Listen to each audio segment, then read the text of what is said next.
शहीद होमगार्ड मुकेश भिकाजी जाधव, वीरमाता सुलोचना भिकाजी जाधव।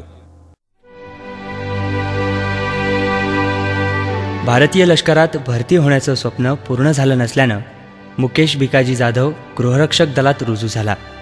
घरची परिस्थिती बेताची असल्यानं शिक्षण घेऊ न शकणारा मुकेश 2005 साली होमगार्ड झाला। 26 नोव्हेंबर 2008 रोजी त्याची ड्युटी CST जवळील जनरल पोस्ट कार्यालयाजवळ होती।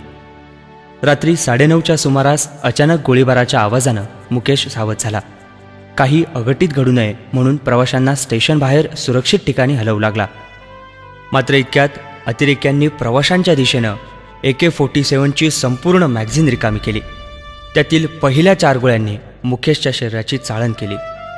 एक गोळी हृदयातून आरपार गेल्यानं गृहरक्षक दलाचा हा वीर जवान धारातीर्थी पडला, शहीद झाला।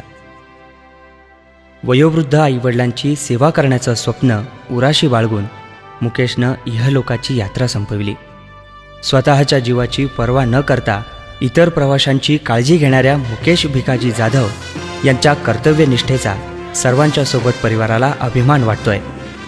म्हणूनच त्यांच्या पराक्रमाला सर्वांच्या सोबत परिवाराचा आणि सर्व नाशिककरांचा हा मानाचा मुजरा।